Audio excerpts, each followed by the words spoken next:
We've seen that the evolutionists themselves admit that there's no proof for evolution. Sir Arthur Keith, for example, with his admission that evolution is unproven and unprovable.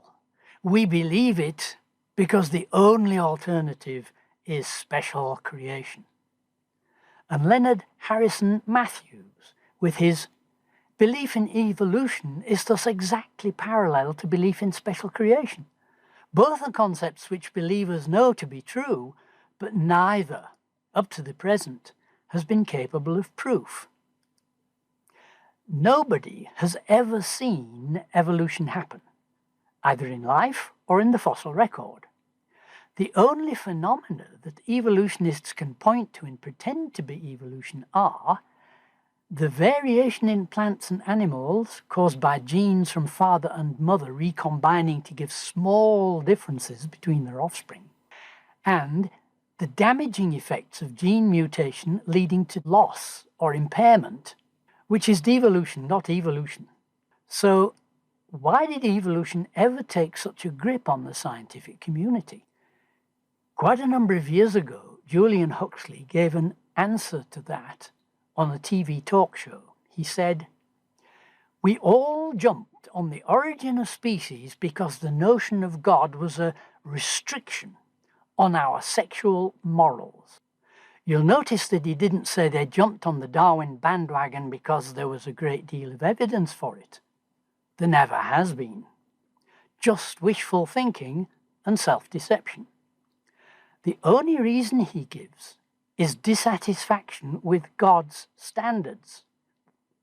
Huxley was actually quoting, loosely, a well-known statement made by his brother Aldous in Confessions of a Professed Atheist.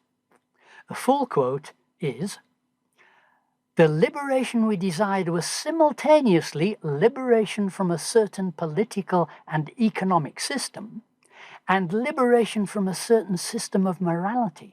We objected to the morality because it interfered with our sexual freedom."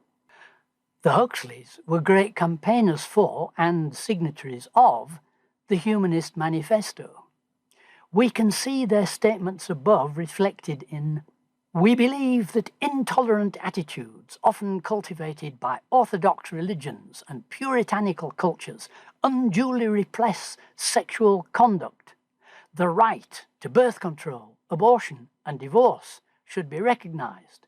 The hateful political and economic system they're referring to here is Christianity and the system of laws based on it.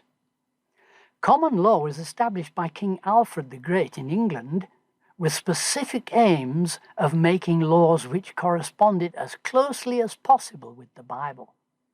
In line with Proverbs 6, verse 16 and 17, "These 6 things the Lord hates: hands that shed innocent blood." Abortion was illegal and considered the murder of an unborn baby. In line with Genesis 2, verse 24, "A man shall leave his father and mother and be joined to his wife, and they shall become one flesh." Marriage was taken as a God-ordained union of one man and one woman for life. And the reason for one man and one woman for life is given in Malachi 2:15.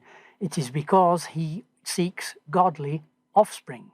In line with Hebrews 13:4, marriage is honorable among all, and the bed undefiled, but fornicators and adulterers God will judge. Sex outside marriage was not allowed. In line with Matthew 19, verse 9, "Whosoever divorces his wife except for sexual immorality and marries another commits adultery." The only legal ground for divorce was marital unfaithfulness. To secular humanists like the Huxleys, this is intolerable. The promiscuity which they demand brings unwanted pregnancies, so they want abortion legalized. Promiscuity wrecks marriages, so they demand easy divorce. And to break free from God's law, the Bible's authority must be discredited. And what better means than evolution? Atheists sometimes pretend that evolution has nothing to do with religion, but we can see the real situation in this statement by the well-known atheist Richard Bozarth, writing in a well-known atheist journal, The American Atheist. Evolution destroys utterly and finally the very reason Jesus' earthly life was supposedly made necessary.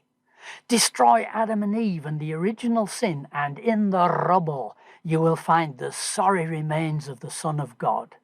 If Jesus was not the Redeemer who died for our sins, and this is what evolution means, then Christianity is nothing. This is exactly what Marx and Engels realized. Evolution was the way to discredit the Bible and bring in communism, the world's first society founded on atheism.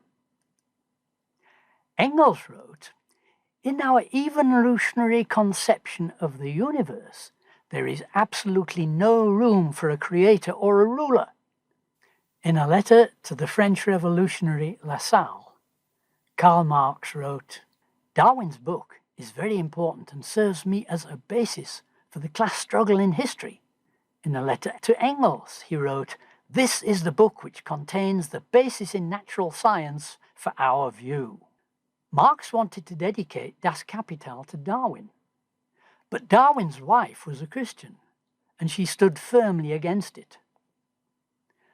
Stalin said, "Evolution prepares for revolution and creates the ground for it."